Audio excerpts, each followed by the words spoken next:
de la mañana. Está con nosotros ya Lorenzo Ramírez. Lorenzo, buenos días. Buenos días, José Antonio, ¿qué tal? ¿Cómo estás? Espero que tuvieras un buen San Jordi ayer en ese libro del 11M, que es un espectáculo. Bueno, Me mandaban fotos tú de los también, dos, del que tuyo y del estamos... mío. Sí, ya los empieza a recomendar Amazon juntos, ¿no? Yo creo que al final el algoritmo también hace cosas buenas, no solo hace cosas malas, y en este caso pues recomendar nuestros libros y bueno, podemos hacer algún otro proyectito, un foro de geopolítica en el que vamos a estar también dentro de unas semanas, así que pues nada, animo a todo el mundo a que nos siga en redes y que vea que aparte de Negocios Televisión, pues don José Bittner y un servidor pues también hacen otras cosas fuera del foco. Buena, porque yo solo modero, pero tú estás con Gisbert, con Baños, con Valdecasas, con Zorrilla. Me falta alguien. Me falta uno, ¿no? Bueno, yo juego de portero, creo, más que nada. Bueno, yo Juego juego ahí de de árbitro, portero. No Pero bueno, seas va a muy ser duro, no seas muy presencial duro, no además, saques tarjetas al principio. Al Yo la principio no azul. saques tarjetas. Yo la azul. Bueno, Lorenzo, fotografía de lo que tenemos esta semana. ¿Qué está pasando sobre todo con el ejército israelí? Después de este carpetazo de la situación entre Irán e Israel, parece que el ejército israelí sale sobre todo ante la opinión pública en una situación más complicada de la que entró. Sobre todo en clave interna, ¿no? Y sobre todo también en clave externa de cara a sus enemigos existenciales. Dentro de esta escalada que se está produciendo en Oriente Medio, con Irán e Israel midiéndose sin que al menos por el momento pues haya una acción militar determinante que pueda encender la chispa, afortunadamente, de la Tercera Guerra Mundial, pues hay un elemento muy importante que está quedando en un segundo plano, pero que puede determinar el futuro de este enfrentamiento existencial, ¿no? Los militares israelíes llevan meses reclamando una investigación sobre el papel de los altos mandos del ejército, especialmente de los que dependen directamente del aparato político, por considerar que hay demasiadas sombras, sobre todo en la gestión del antes y el después de los ataques de Hamas del 7 de octubre. Sobre eso se ha extendido un manto de silencio. El New York Times publicó que habían tenido acceso a un documento que avisaba con un año de antelación del plan de los terroristas, que tenía como nombre clave el muro de Jericó, como recordarán todos nuestros amigos, y que desglosaba con todo detalle cómo sería la operación. Eso sí, no especificaba la fecha concreta, pero sin embargo la prensa israelí publicó a los pocos días que el gobierno de Egipto pues había avisado al ejecutivo de Netanyahu de que el ataque era inminente. Siempre, según el Cairo, estas advertencias fueron tenidas en consideración, pero se desecharon rápidamente. Desde entonces hay muchos militares israelíes, incluidos altos mandos, que han reclamado una investigación, sobre todo después de que el propio Netanyahu comparara el 7 de octubre con el 11 de septiembre del 2001 en Nueva York, con todo lo que ello conlleva también, ¿no? Y con toda esa historia que hay detrás del 11S, una historia también bastante truculenta. La operación de los terroristas palestinos puso en tela de juicio entonces la capacidad del ejército israelí, que siempre se ha considerado uno de los mejores del mundo, dudas que crecieron tras el ataque cometido por Irán con drones y misiles hace ya pues prácticamente un par de semanas, y que según la versión oficial fueron neutralizados en un 99%, porque también en este caso Irán había avisado con 72 horas de antelación. Con esta operación de defensa, el ejército israelí pretendía recuperar parte de la credibilidad perdida. Ese era el pacto al que se llegó entre Rusia, Estados Unidos, China, Irán e Israel. Es verdad que no es un pacto en el que se sentaran los cinco sobre la mesa, pero sí a través de intermediarios, ¿no? Un pacto como diciendo, bueno, vamos a intentar hacer una serie de operaciones para poder alimentar nuestra propia propaganda de cara al exterior y también de cara al interior, sobre todo pues ese ataque de Hamas del 7 de octubre que había puesto en tela de juicio, como digo, la capacidad del ejército. Pero les ha salido mal. Les ha salido mal porque hay muchos medios de comunicación israelíes que están destacando que en realidad la mayor parte de las neutralizaciones las realizó Estados Unidos, que Israel es muy posible que no tenga tan buenas defensas como se ha dicho siempre, creando una especie de mito, hablando de que la potencia militar de hecho la definen como mito, algo que no obstante, por otra parte, permite al gobierno justificar el mayor desembolso de armamento y también pedir más dinero y material militar a sus aliados norteamericanos, como hemos visto que al final se ha liberado el paquete. Lo cierto es que en realidad la última oleada de misiles balísticos iraníes sí alcanzaron 3 instalaciones militares israelíes. Esto nos está diciendo en Occidente. Sí alcanzaron objetivos israelíes, en concreto 2 hangares de equipos terrestres, una estación de mantenimiento, aviones de transporte, una torre de vigilancia y también un puesto de oficiales. Israel no quiere aceptarlo porque entonces implicaría realmente que tiene un problema de defensa, y Netanyahu no deja entrar a los periodistas a estas zonas que están marcadas en mapas y que ya han aparecido, insisto, en algunos artículos de prensa israelí. Y ese era el mensaje que Irán estaba enviando. Dice, señores, podemos atacarles con misiles balísticos, no con los supersónicos, no con los de última generación, podemos lanzar drones para alimentar el sistema de defensa aérea, pero luego podemos utilizar también misiles balísticos, y la propia Hezbollah está utilizando drones suicidas silenciosos que también de última generación están pasando los radares israelíes, ¿no? Entonces el mensaje es evidente: si Israel respondía con fuerza, pues la versión moderna de los misiles y drones iraníes podría aparecer. Y quizás esto sea lo que explique esa debilidad de la operación de Israel contra Irán. Utilizo la palabra debilidad porque es el concepto que empleó el ministro de Seguridad Nacional del país. Por eso se produce ahora la dimisión del responsable de inteligencia de Israel. Esta semana ha copado todos los titulares de los medios internacionales, pero lo más relevante no es la dimisión en sí, sino que ha sido acompañada de una petición expresa para que se abra una comisión de investigación, y aquí está lo importante, para determinar responsabilidades, porque el problema no es que el ejército no fuera capaz de detener a los terroristas antes de que comenzara la masacre, sino que, tal como han denunciado varios soldados, podría existir una circunstancia en la que no se les hubiera dejado actuar hasta que hubieran pasado unas horas. Esto es un escándalo. Si esto fuera cierto, habría que pedir explicaciones al gobierno de Netanyahu, que de momento ha evitado cualquier tipo de análisis independiente, llegando a censurar algunos de los periódicos más importantes del país, lo cual ha motivado el rechazo de su pueblo. Hay manifestaciones todos los días en Israel, aunque no las veamos en los medios de comunicación, y como siempre digo, hay que diferenciar entre el pueblo de Israel, entre el pueblo judío y entre el propio gobierno. Ya sabe José Antonio que en la guerra la primera víctima siempre es la verdad, y esto es muy importante porque si Hezbollah, si Hamas o incluso Irán piensan que la capacidad del ejército de Israel es más débil de lo que parece, pues podríamos ver nuevas incursiones, podríamos ver nuevas escaramuzas que pongan a prueba los sistemas de defensa del país, lo cual pues evidentemente no es una buena noticia para los militares israelíes, pero sí sería una buena noticia para un gobierno, el de Netanyahu, que necesita enemigos existenciales para justificar sus acciones. Con lo cual, cuidado, porque seguramente no hayamos visto el final todavía de estas escaramuzas, de estos ataques entre Israel e Irán. Y aquí el problema siempre es el mismo. Por mucho que intentes realizar operaciones limitadas con bisturí, con precisión quirúrgica, en cualquier momento puede haber un error, puede haber un misil que caiga donde no tiene que caer, un avión derribado, y entonces pues tendríamos aquí efectivamente esa tercera guerra mundial, que te iba a decir que nadie quiere, pero sí hay algunos halcones que lo quieren en Europa, en Estados Unidos y también en Israel.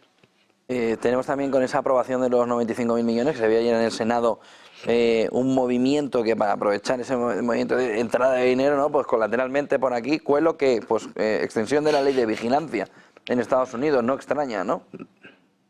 Bueno, estamos todo el rato fijándonos en los rusos y en los chinos a ver qué medidas autoritarias toman en sus países, y no deja de ser una gran paradoja que los legisladores de Estados Unidos aprobaran o dieran luz verde, sobre todo el pasado sábado, a la extensión de una ley que atenta contra los derechos y las libertades de los ciudadanos, coincidiendo precisamente con la conmemoración del aniversario de las batallas que dieron inicio a la guerra de independencia del país, ¿no? En 1775, aquel 19 de abril, en lo que se conoce como el Día del Patriota. Esto es muy poco conocido, sobre todo en Europa. En Estados Unidos sí que ha levantado cierta polvareda. Se trata de la ley FISA 702, que atenta gravemente contra la Constitución de Estados Unidos, viola la cuarta enmienda de la Carta Magna, que deja muy claro que el gobierno no puede violar el derecho del pueblo a no sufrir registros e incautaciones sin que haya órdenes judiciales basadas en causa probable, importante también.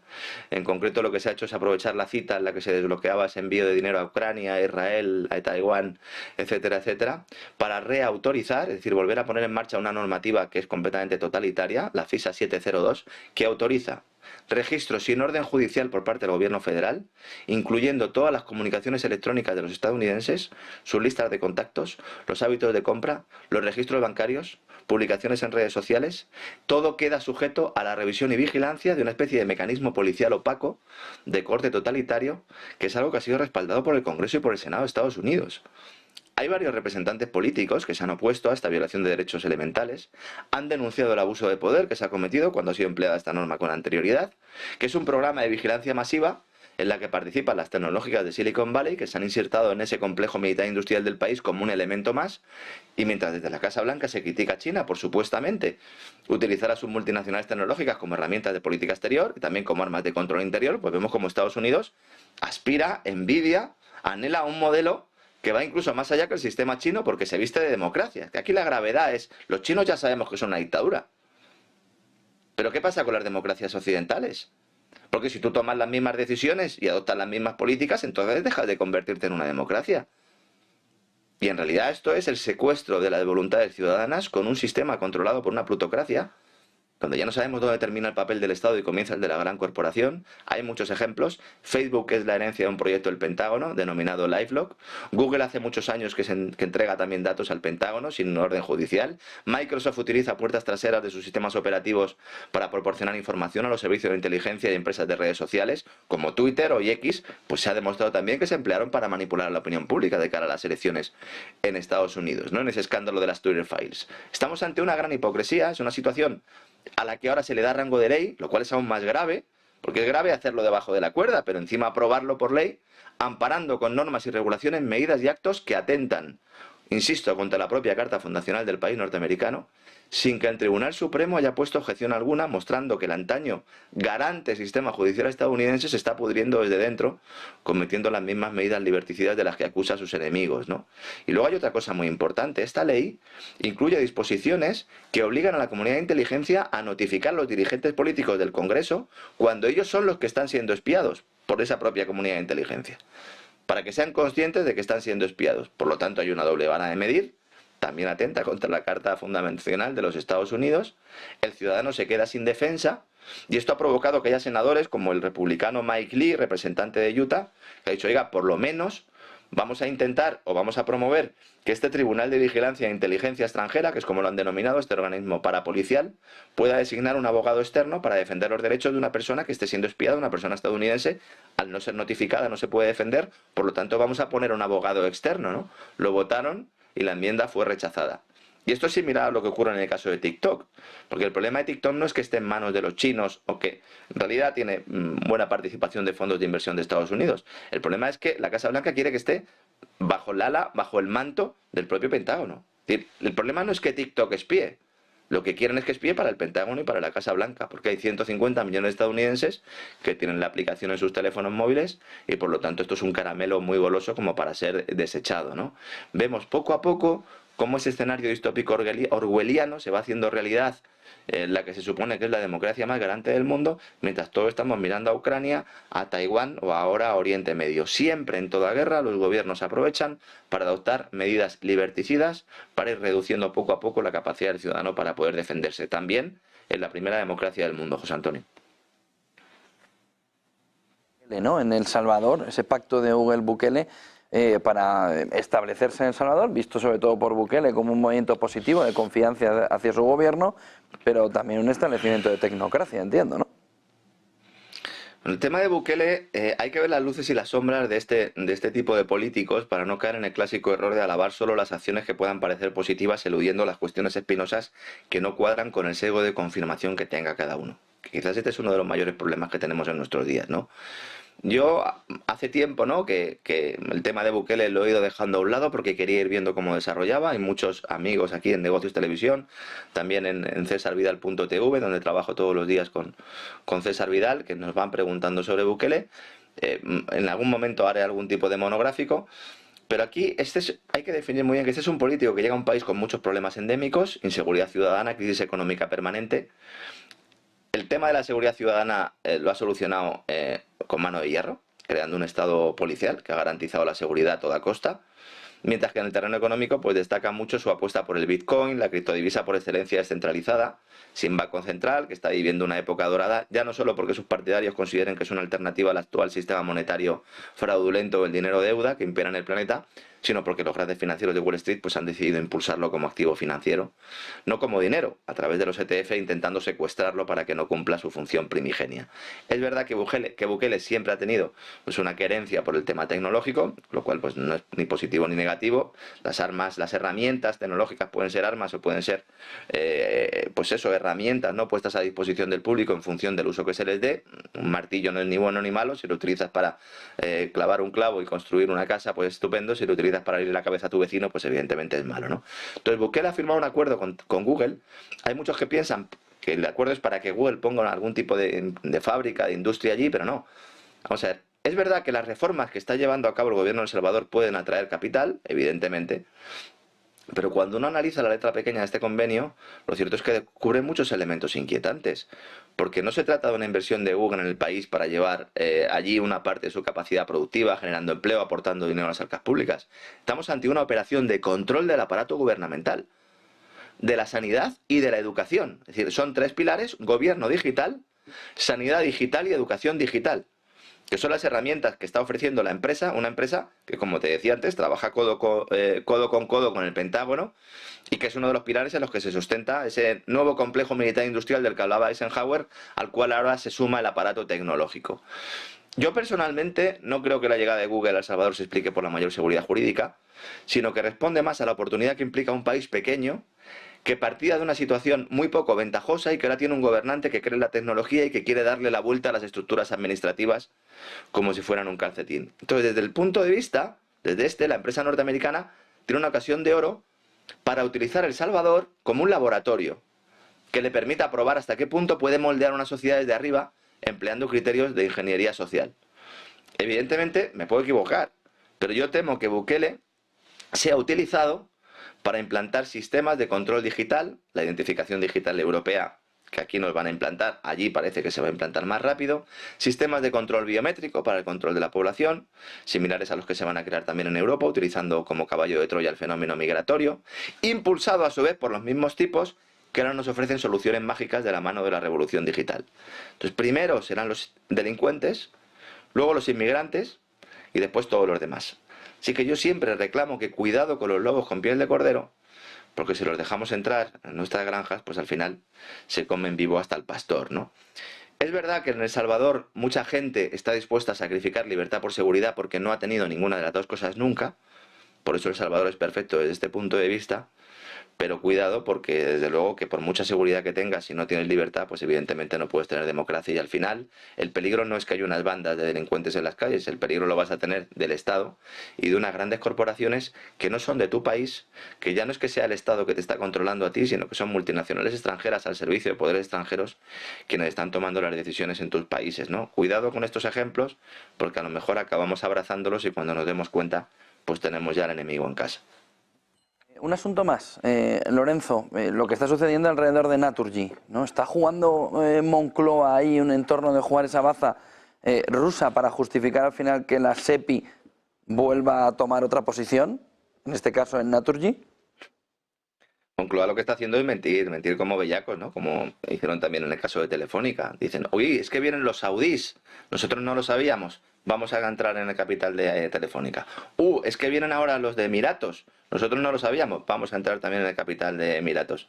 Ustedes, señores de Moncloa, señores del Palacio de la Moncloa, sabían que Payete había solicitado ayuda a inversores extranjeros, y ustedes también saben que Naturgy era un caramelo. Yo creo que aquí hace un mes fue cuando hablamos, ¿verdad, José Antonio? Y dijimos que Naturgy iba a tener una OPA, y iba a ser opada, porque es una compañía en la cual pues, los fondos de inversión británico y estadounidense, CVC y BlackRock, querían vender una parte de su participación porque así se le prometió en su momento para obtener plusvalías. Y en todo este culebrón que está suponiendo la entrada de Emiratos Árabes en Naturgy, que recordemos es una empresa fundamental para traer el gas argelino a España y uno de los gigantes energéticos de nuestro país, pues surge un nuevo factor con el que el Palacio de la Moncloa quiere justificar que se emplee dinero de los ciudadanos para entrar en el capital de la compañía, como digo, de forma similar a lo que se ha hecho en Telefónica. En este caso, me río porque es que de verdad me parece tan burdo que hay que reírse, ¿no? Se ha decidido emplear una valoración del Departamento de Seguridad Nacional, que es el organismo dependiente del Gabinete de la Presidencia del Gobierno, que no depende del CNI, del Centro Nacional de Inteligencia, no, depende de Presidencia del Gobierno,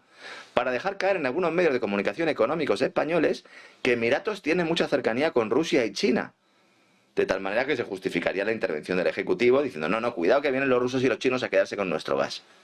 Esto no deja de provocar un cierto sonrojo, porque aunque es verdad que Dubái está aprovechando las sanciones occidentales a Rusia para convertirse en una especie de nodo, creando empresas que permitan a los países europeos y a Estados Unidos también seguir haciendo negocios con Rusia bajo cuerda, aunque también es verdad que Emiratos se ha incorporado a la alianza de los BRICS en su ampliación, lo cierto es que desde el año 2016 Emiratos Árabes Unidos, esta teocracia, mantiene un programa de asociación y cooperación bilateral con la OTAN, en muchas áreas, entre otras, cooperación en operaciones en misiones de la OTAN, gestión de crisis, planificación en emergencias civiles y desarrollo de capacidades y lucha contra el terrorismo.